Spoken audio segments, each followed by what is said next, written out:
বোন টাকা চায়, ভাই টাকা চায়, মা টাকা চায়।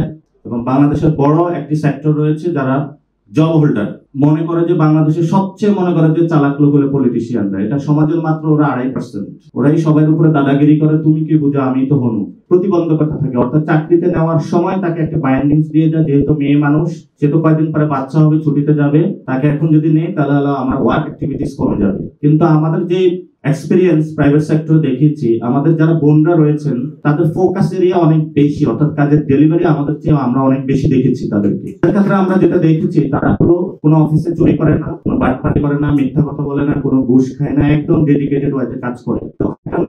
অনেস্টি দিয়ে কাজ করে। কিন্তু যখন ট্রিটমেন্টের বেলায় আসে, যেখানে একটা মেল ডমিনেটেড সোসাইটির মতন আচরণ করা হয়, তখনই আমাদের প্রাইভেট পাবলিক সেক্টর সব জায়গায় নারীদের কর্ম পরিবেশটা অনেক ক্ষেত্রে হলো নিম্নমুখী হয়ে যায়। এবং আমরা যদি ইনশাআল্লাহ সরকার গঠন করি যে কোনো সময়, অথবা যে কোনো সরকারের আমরা পার্ট হই, আমরা পুরো বাংলাদেশের প্রাইভেট সেক্টরে ইনশাআল্লাহ শুক্রবারে ছুটি ঘোষণা করব, যেমন শনিবারও ইনশাআল্লাহ ছুটি ঘোষণা করবো ইনশাআল্লাহ। এটা আমাদের একটা কমিটমেন্ট। আমি আগেও বলেছি, অনেক প্রাইভেট সেক্টরে যারা ওনার রয়েছেন, আমি নিজেও কাজ করেছিলাম, সেখানে দেখেছি আমার শুক্রবারও ফ্যামিলি লাইফ ছিল না, শনিবারও ছিল না। শুক্রবারে সকাল থেকে ঘুম থেকে ওঠার পরে নামাজের পরে একটু জামা কাপড় ধোয়া, এর মধ্যে শুক্রবার চলে যায়, সকালবেলায় আবার অফিস। একজন মানসিক যখন বিকাশ না হয়, তখন সে কাজের ডেলিভারিটা ক্রিয়েটিভ ওয়ার্কে দিতে পারে না। এবং গার্মেন্টস সেক্টরে যারা কাজ করছেন তাদের ন্যায্য মজুরি নাই। আমার একজন গার্মেন্টস কর্মীর সাথে কথা হয়েছিল, ওনার একটা ছোট বাচ্চা আছে, সারা রাত বাচ্চা কয়েকবারে রাতে তাকে দুধ পান করাতে হয়, সারা রাতে মায়ের জেগে থাকতে হয়। সকালে বললাম তাহলে আপনি কিভাবে গার্মেন্টসে গিয়ে ওই সেলাই মেশিনটা আপনি ঘুরান? বললো যে সারা রাত আমি বাচ্চাকে সময় দেওয়ার পরে সকালবেলা গিয়ে আমি তেঁতুল অথবা টক জাতীয় খাবার নিয়ে যাই, টক খেলে একটু ঘুম কম আসে। এই ধরনের অমানসিক পরিশ্রমের মধ্য দিয়ে কিন্তু আমাদের অর্থনীতির যে চাকাটা সেটা ঘুরছে। এখানে যে সাংবাদিক ভাইরা রয়েছে, বসের অ্যাসাইনমেন্ট অনুযায়ী সাংবাদিকতার কাজ করতে হয়। অর্থাৎ উনি যদি কোথাও দেখে কেউ লোক একটা চুরি করতেছে, যে লোকটা চুরি করতেছে এটা যদি কোনো সরকার দলীয় হয়, বা ওই যেই কোম্পানিতে উনি জব করে তার যদি কোনো খাস লোক হয়, দেখেও না দেখার ভান করে, এই সম্পর্কে কোনো রিপোর্ট করা যাবে না।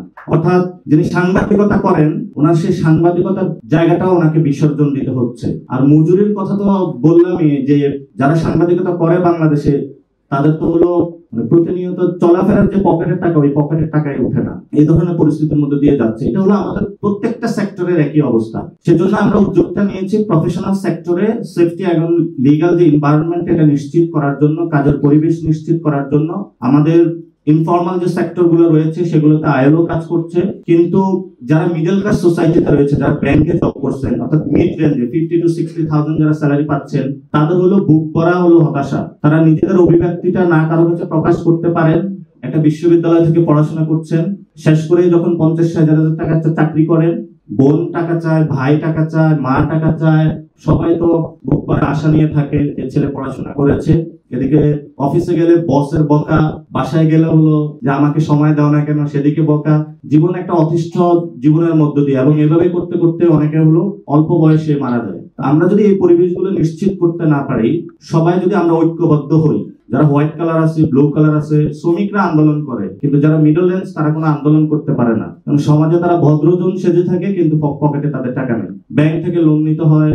ঢাকাতে ছোট একটা ফ্যামিলি থাকে, এবং সেই ফ্যামিলিতে দেখা যাচ্ছে আমরা যখন বিদেশে দেখি ছোট ছোট ফ্ল্যাট থাকে, অর্থাৎ তার রেঞ্জের যে টাকা 60,000 স্যালারি হয়, সেই রেঞ্জ অনুযায়ী হলো 2 রুমের।